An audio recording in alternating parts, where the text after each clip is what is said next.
안녕하세요. 소프라노 조용미입니다. 시를 노래하는 독일 예술가곡. 독일 예술가곡에는요, 정말 유명한 시인들의 시에다 붙여진 곡들이 많습니다. 대부분이라고 해도 과언이 아니죠.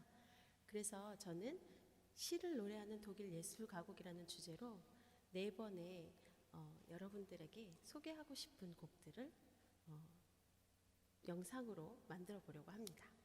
그 첫 번째로 오늘 제가 여러분께 소개해드릴 시인은요, 메리케라는 시인인데요. 에두아르트 메리케, 1804년에 태어나서 1875년까지 많은 시를 내어낸 그런 시인인데요. 그는 독일의 시인이면서 또 소설가였습니다. 모든 생애를 목회자로 활동하기도 했는데요.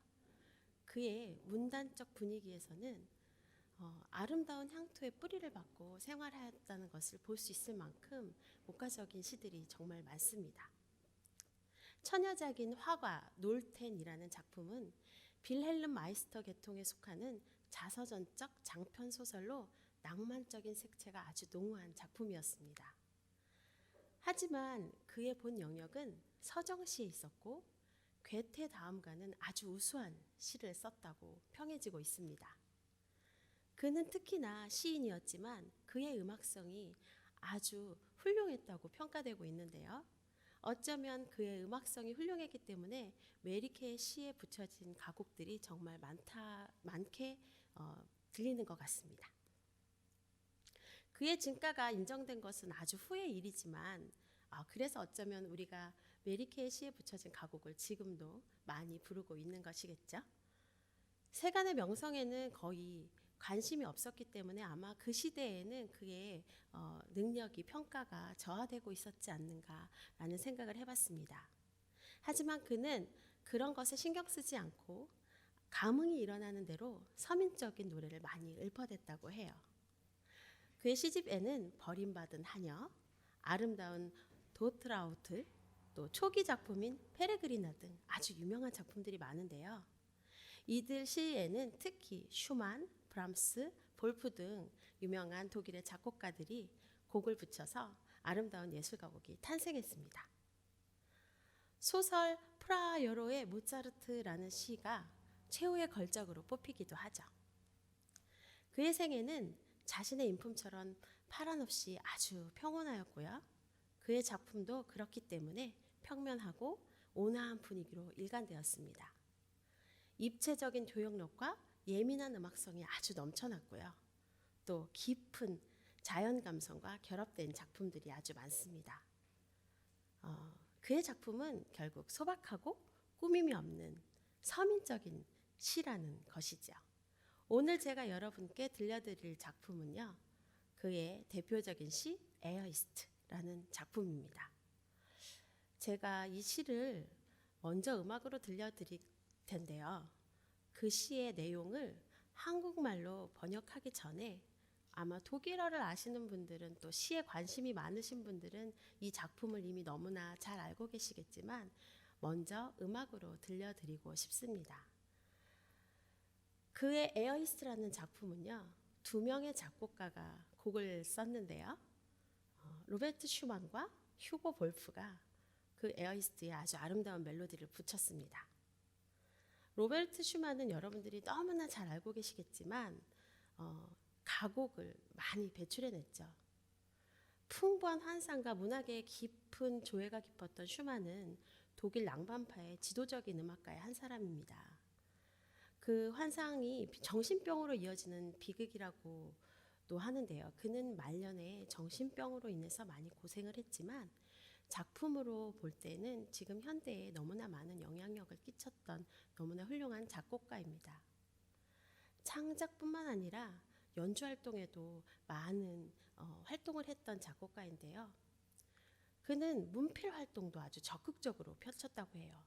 아마 음악뿐 아니라 문학에도 조예가 깊었던 슈만이 수많은 예술가곡들을 배출해낼 수 있었던 것도 그런 문학적인 감성 때문이겠죠. 사실 우리는 슈만의 가곡보다도 피아노 곡을 더 많이 듣게 되기도 합니다. 하지만 저는 성악가이기 때문에 피아노 곡보다는 성악곡에 훨씬 더 애정이 가는 것도 사실이에요. 슈만의 멜로디는 항상 따뜻하고 또 무엇인가 가슴을 울려주는 그런 멜로디라고 저는 개인적으로 생각하고 있는데요. 어쩌면 슈만의 에어이스트도 그런 감성을 자극하는 멜로디가 아닐까 싶습니다. 일단 그 시의 내용을 보기 전에 슈만의 에어이스트를 먼저 들어보겠습니다.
슈만의 에어이스트를 들어보셨는데요. 여러분 가사의 내용을 모르고 들어보셨을 때 이 곡이 어떠셨는지 모르겠어요. 저는 고등학교 시절에 성악을 처음 공부하면서 이 슈만의 에어이스트를 듣고 뭔가 피어오르는 내 감정 안에 무엇인가를 느꼈던 기억이 나요. 아마 소녀의 감성이기도 했겠지요. 그런데 나중에 이 시의 내용을 알고 나서는 슈만이 정말 천재적으로 이 작품을 표현했구나라는 생각을 했습니다. 그러면 에어이스트의 한글 가사 번역된 것을 제가 한번 읽어드릴 테니까 여러분들이 상상하셨던 그 내용이 맞는지 한번 느껴보세요. 봄은 자기의 푸른 리본을 산들바람에 자꾸 펄럭이네. 향기롭고 친숙한 향기가 가슴 뛰는 대지를 스치니 제비꽃들은 곧 나올 꿈을 꾸네. 들어보라, 저 멀리서 들리는 하프 소리를. 봄아, 그래, 바로 너다. 바로 너다. 그래, 바로 너야. 나는 내가 오는 소리를 들었어. 그래, 바로 너다. 어떤 느낌이신가요? 지금 밖에는 찬바람이 불고 겨울이 완연하지만 이 가사 내용만으로도 이미 꽃이 피어나고 있는 느낌을 받지 않으시나요? 슈만은 그런 봄의 내용을 아주 부드러운 선율로 표현했어요. 하지만 또 봄에 피어나는 그 싱그러움을 상승되는 고조의 멜로디로 한 번 더 강조해줬죠. 야, 두 비스트, 바로 너야. 그래, 바로 너야. 저는 그 부분을 아주 좋아하는데요. 슈만의 감성이 어쩌면 저하고도 맞아 들었지 않나. 저는 낭만파 시대에 살던 사람은 아니지만요. 이 곡을 부를 때는 1800년대 후반으로 돌아가고 있는 생각이 듭니다. 그러면 이제 가사의 내용을 아셨으니까요. 한 번 더 가사를 생각하시면서 들어보실까요? 슈만의 에어이스트, 봄아, 그래 바로 너다. 제비꽃들과 산들바람이 불어대는 바로 봄. 슈만이 어떻게 표현했는지 다시 한번 들어보실게요.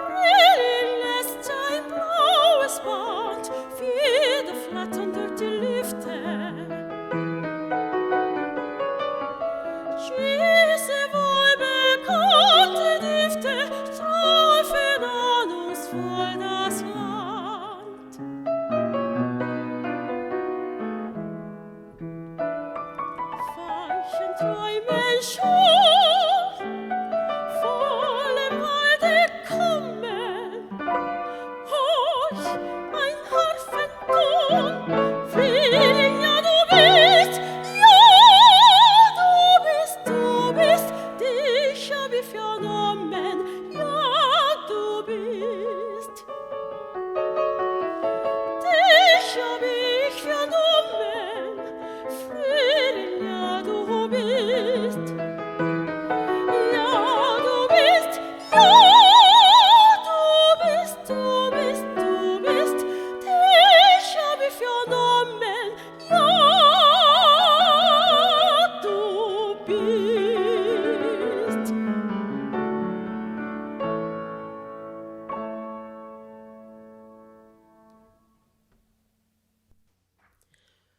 슈만의 에어이스트에 이어서 여러분은 이제 볼프의 에어이스트를 들어보실 텐데요. 볼프는 슈만과 다르게 1800년대 후반에 활동했던 작곡가입니다. 휴거 볼프는 슈베르트의 흐름을 계승한 오스트리아 최대의 작곡가라고 평해지고 있는 사람입니다. 하지만 그의 인생은 아주 파란만장했다고 해요. 1800년대 후반 빈 음악원에 다녔지만 선생님과 다투고 퇴교 처리를 당했다고 하죠. 아주 훌륭한 작곡가인데 왜 퇴교 처리를 당했을까요? 그는 아주 힘든 생활고에 놓여 있었다고 합니다. 그 시대에도 지금도 마찬가지겠지만 음악 활동을 한다는 것은 사실 경제적으로 녹록치 않은 활동인데요. 아마 그도 마찬가지였겠지요. 휴고 볼프는 본인의 음악 생활을 위해서 그 생활과 다투면서 독학으로 작곡을 공부했다고 합니다. 그렇게 독학으로 작곡을 해서 본인의 작품 세계의 기반을 닦아나갔다고 하는데요.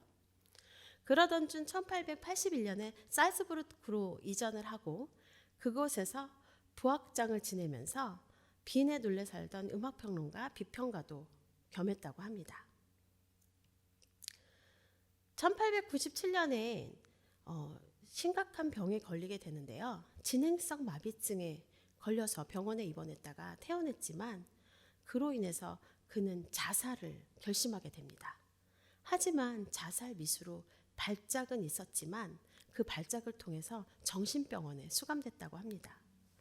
그 정신병원에서 42세의 아주 젊은 나이로 생을 마감했는데요. 볼프의 그런 우울한 삶이지만 볼프가 작곡한 이 에어이스트라는 작품은 봄이라는 주제 때문인가요? 멜로디는 아주 싱그러운 느낌이 드는데 어쩌면 그의 생활고와 정신병 때문에 반주가 이런 느낌이 되었나? 라는 생각도 해봤습니다. 이 작품을 제가 연주할 때마다 반주자에게 의뢰하기 참 미안한 작품이에요. 반주자가 어쩌면 성악가보다 그 공부의 깊이를 잣대로 잴 수는 없지만 더 심도 있게 공부를 해야 된다고 모든 반주자들이 이야기했던 것 같아요. 오늘 저를 위해서 반주를 수고해 주시는 우리 김민경 선생님에게는 또 다른 이야기가 될 수도 있겠지만요. 지금 제가 재직하고 있는 학교의 학생도 실기시험곡으로 이 곡을 공부하고 있는데 그 곡을 반주하는 대학원생이 아주 힘들어 하더라고요. 지금 휴고 볼프의 에어이스트를 불러드릴 텐데요. 한번 반주부에 귀 기울여서 들어보시면 좋을 것 같아요. 그렇다면 볼프의 그 정신병이 왜 나왔는지 조금 이해가 될 것도 같습니다. 휴고 볼프의 에어이스트 들어보시겠습니다.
Du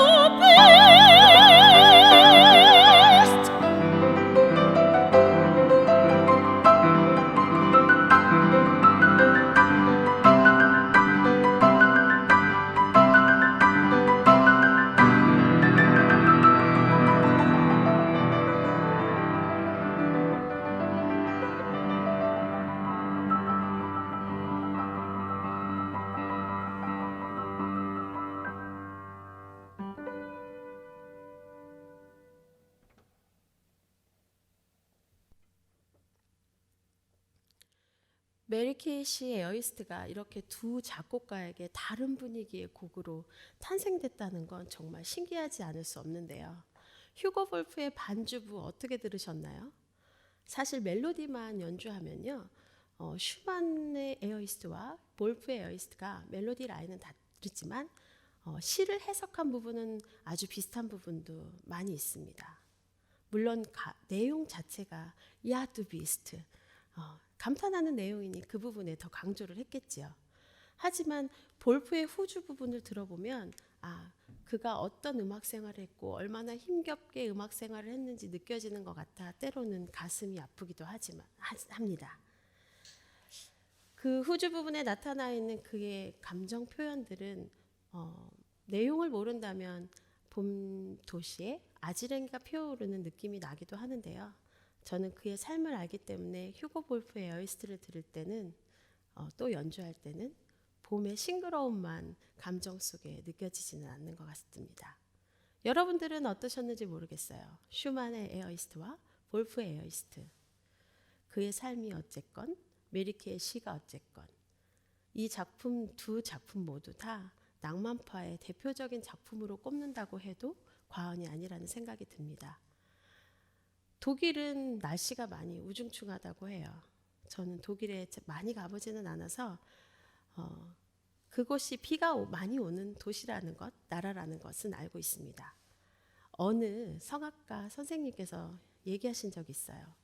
독일에 살다 보면 이 나라가 왜 이렇게 시인이 많이 배출됐는지 날씨만 봐도 알 수 있어 라고 말씀하셨는데 그 우중충한 날씨 속에서 이렇게 아름다운 봄을 찬양하는 시를 탄생시킨 메르케의 문학성이 또 한 번 저는 감탄스럽습니다. 여러분도 저와 같은 감성을 가셨다고 생각합니다. 그럼 시를 노래하는 독일의 예술가곡 1회 이렇게 마치도록 하겠습니다. 에어이스트 많이 사랑해 주세요, 여러분.